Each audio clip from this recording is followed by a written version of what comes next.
আপনি সামান্য কিছু সম্পদের মালিক হইলে এখান থেকে জাকাত দিতে হবে, শরীয়ত কিন্তু এটা বলে নাই। একটা স্ট্যান্ডার্ড আছে, এই মানে গেলে দিবেন। সেটা কত? সেটা গোল্ড আর সিলভার দিয়ে রাসূল সাল্লাল্লাহু আলাইহি ওয়াসাল্লাম দিয়েছেন। তো এখন আপনি কোনটা ধরে দিবেন? কেউ বলে গোল্ড দিব, কেউ বলে রূপা দিব। এখন আমি কি বলি? আমি আপনাদেরকে সাজেস্ট করবো আপনারা রূপারটা ধরবেন, অল্প আসুক না। ধরেন আপনার 1000 টাকা জাকাত আসছে, তা আপনি যদি 1000 টাকা জাকাত দেন, এটা আপনার হৃদয়ে একটা প্রশান্তির কারণ হবে না যে আমি সম্মানিত জাকাত দাতা, আলহামদুলিল্লাহ। এবং এত বড় একটা ফরজ ইবাদতের লিস্টে যে আপনি ঢুকতে পারছেন, এটাও তো কম কিসে, কি বলেন? জাকাত ফরজ হওয়ার শর্ত আছে, এই শর্তগুলো আমরা শুনব। 5টা শর্ত। প্রাইমারি শর্ত হচ্ছে নেসাব পরিমাণ সম্পদের মালিক হওয়া, আর এটা হাওলানিল হাওল, 1 বছর থাকা। এগুলো হচ্ছে প্রাইমারি শর্ত। আরো 3টা সেকেন্ডারি শর্ত হচ্ছে আল মিলকিয়া, পূর্ণ ওনারশিপ থাকা, আর জিয়াদা, এটা আপনার অতিরিক্ত টাকা এটা হওয়া, আর হচ্ছে আদামুদ্দুয়ুন, ঋণ না থাকা। এই 5টা শর্ত আমি ব্যাখ্যা করলে আপনি বুঝবেন। 1 নম্বর হচ্ছে নিসাব পরিমাণ সম্পদের মালিক হওয়া। আপনি সামান্য কিছু সম্পদের মালিক হইলে এখান থেকে জাকাত দিতে হবে, শরীয়ত কিন্তু এটা বলে নাই। সুবহানাল্লাহ। আপনি জাকাতের নিয়ম শুনলে দেখবেন যে ইসলাম কতটা ব্যালেন্সড। একটা থ্রেশহোল্ড আছে, একটা স্ট্যান্ডার্ড আছে, এই মানে গেলে দিবেন। সেটা কত?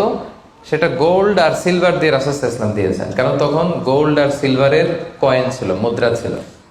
আগে কিন্তু সোনা আর রূপা দিয়েই মুদ্রা বানানো হতো, পরে এটা পেপার মানি শুরু হয়েছে, কাগজের টাকা। তো একটা হচ্ছে দিনার আর একটা দিরহাম। তো রাসূল সাল্লাল্লাহু আলাইহি ওয়াসাল্লাম যে থ্রেশহোল্ড বেঁধে দিয়েছেন সেটা হচ্ছে 7.5 তোলা স্বর্ণ বা 52.5 তোলা রূপা। আই রিপিট, এটা সবাই জানেন আশা করি, যে 7.5 তোলা স্বর্ণ আর 52.5 তোলা রূপা। আধুনিক সময়ে গ্রাম দিয়ে দোকানদাররা হিসাব করে, তো গ্রাম দিয়ে যদি আপনি বুঝেন তাহলে 85 গ্রাম স্বর্ণ অথবা 595 গ্রাম রূপা, এটা হচ্ছে থ্রেশহোল্ড নিসাব। অথবা এর সমপরিমাণ অর্থ, ক্যাশ টাকা যদি আপনার কাছে থাকে, তাহলে আপনি নিসাবের মালিক হয়েছেন। যেদিন আপনি এই নিসাবের মালিক হবেন, ওই দিনটা আপনি ডায়েরিতে টুকে রাখবেন। কারণ এটা যদি 1 বছর আপনার কাছে এরকম থাকে, 1 বছর পরে যে আপনি জাকাত দিবেন, কিভাবে দিবেন আমি সামনে বলবো। তো এই নেসাব নিয়ে একটা প্রবলেম আছে। প্রবলেমটা হচ্ছে 7.5 তোলা স্বর্ণ আর 52.5 তোলা রূপার দাম কিন্তু এক না। 52.5 তোলা রূপার দাম খুব কম, আর 7.5 তোলা স্বর্ণের দাম অনেক বেশি। এটা হইল একটাই কম আর একটাই বেশি। ঘটনা হচ্ছে রাসূল সাল্লাল্লাহু আলাইহি ওয়াসাল্লাম যখন এই থ্রেশহোল্ডটা বেঁধে দিয়েছিলেন নিসাবটা, তখন দুইটার মান সমান ছিল।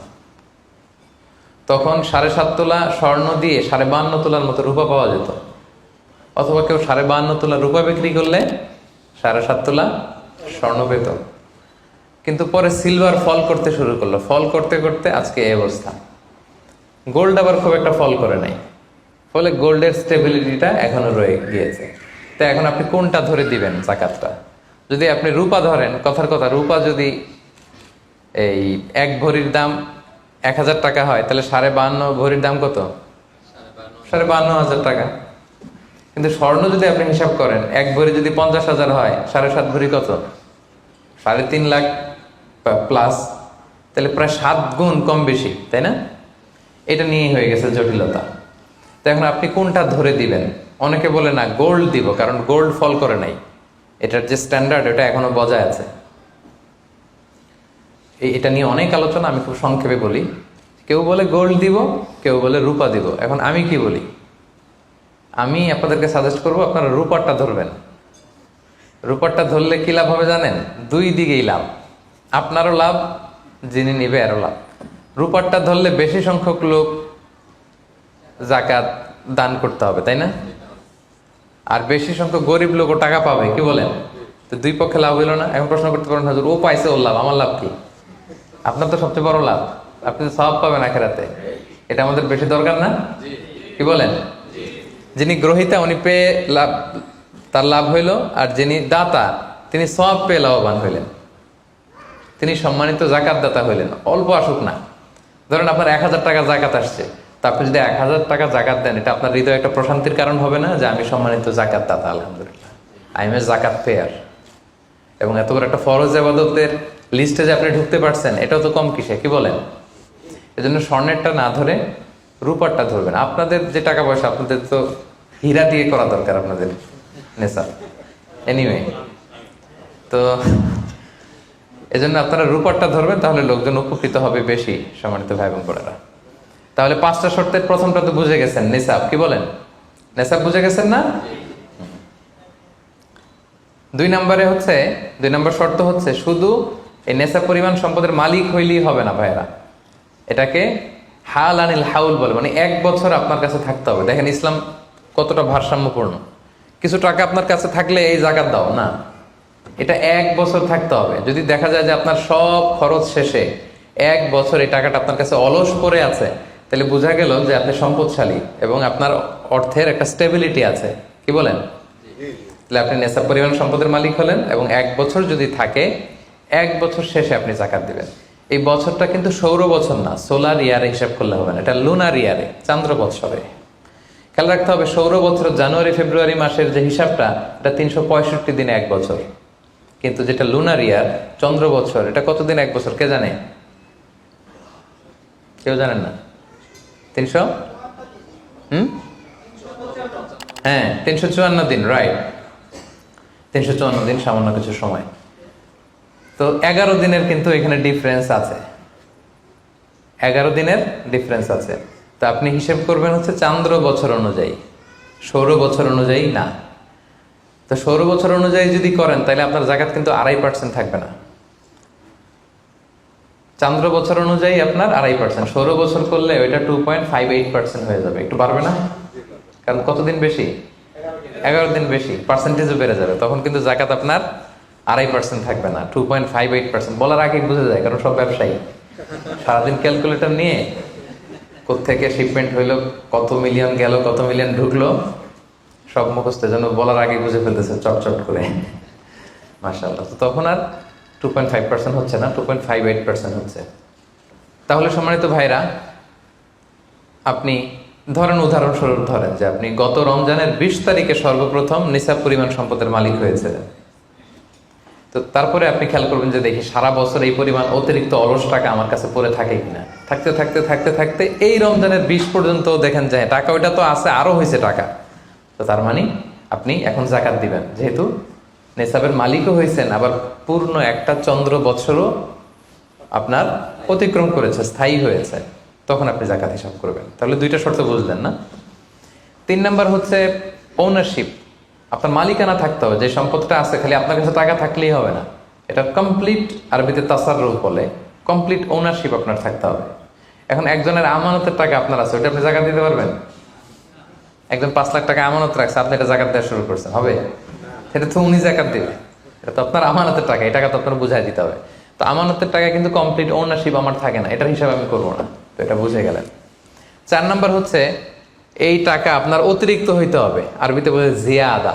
দেখেন ইসলাম কত সুন্দর। ইসলাম বলে আপনার নিজের পার্সোনাল এক্সপেন্সিস, আপনার লিভিং কস্ট, আপনার সব ধরনের অ্যাকোমোডেশন, আপনার ট্রান্সপোর্টেশন এক্সপেন্সিস, আপনার মেডিকেল এক্সপেন্সিস, আপনার বাচ্চার স্কুলিং, আপনার ইয়ারলি ট্রিপ যদি থাকে, এন্টারটেনমেন্ট, ধরেন বছরে আপনি একবার ফ্যামিলি আউটিং করেন, এই খরচটা, যত খরচ আপনার হতে পারে, এই সব খরচ শেষেও কিছু টাকা আপনার থেকে যায়, ইসলাম বলে ওইটার উপরে জাকাত দিবে। সুবহানাল্লাহ। জিয়াদা, অতিরিক্ত হওয়া শর্ত। আপনার লাগে, যদি আপনার এই টাকা লাগে, ওটা তো আপনি ইউজ করবেন। আপনার টাকার ব্যবহারের জন্য সবচেয়ে বেশি হকদার কে? আপনি নিজে।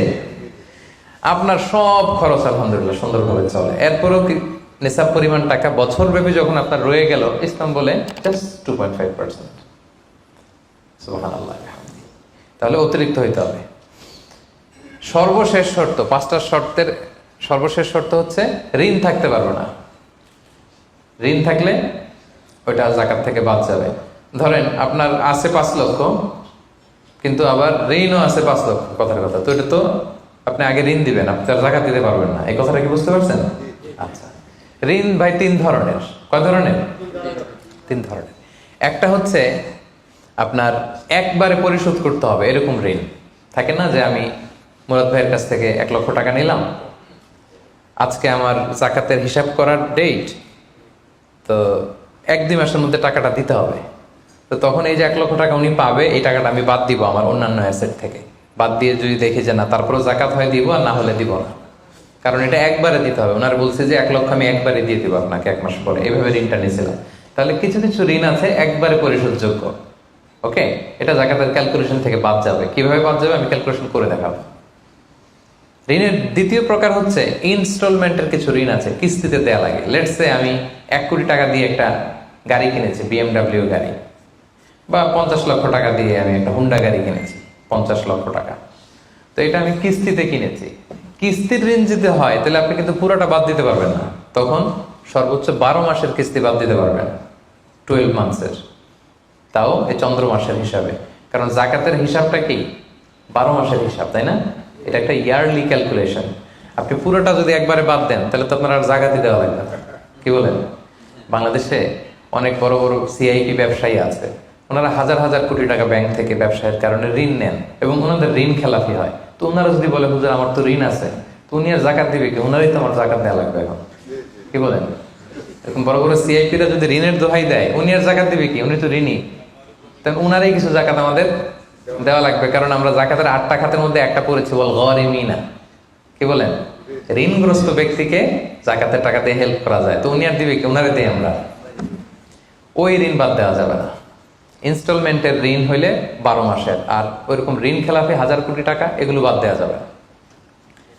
3 নাম্বার ঋণ হচ্ছে লাক্সারি পণ্য কিনতে যে ঋণ হয়, এই ঋণ জাকাত থেকে বাদ দেওয়া যাবে না। বিলাসিতামূলক কিছু যদি আপনি কিনেন, আপনি একটা লাম্বরগিনি কিনলেন 10 কোটি টাকা দিয়ে, এটা আপনি জাকাত থেকে বাদ দিতে পারবেন? পারবেন না। তাহলে লাক্সারি আইটেমের যে ঋণ, এটা বাদ দেওয়া যায় না। তাহলে ঋণের ব্যাপারটা পুরোপুরি বুঝে গেছেন না? এই 5টা শর্ত যদি থাকে আপনার মধ্যে পাওয়া যায়, অর্থাৎ আল্লাহ তাআলা আপনাকে একটা নিসাব পরিমাণ সম্পদের মালিক বানিয়েছেন, এটা আল্লাহ তাআলা পুরো 1 বছর আপনার এই পরিমাণ টাকা আপনার মধ্যে স্টেবল ছিল, এবং এটার পূর্ণ ওনারশিপ আপনার আছে, এবং এটা আপনার সব খরচের অতিরিক্ত, এবং সবশেষে এটা আপনার ঋণের বাইরে। ওই সম্পদ থেকে আল্লাহ তাআলা আপনাকে জাকাত দিতে বলেছেন। তাহলে জাকাতের শর্ত সবার clear? A part of our vision to listen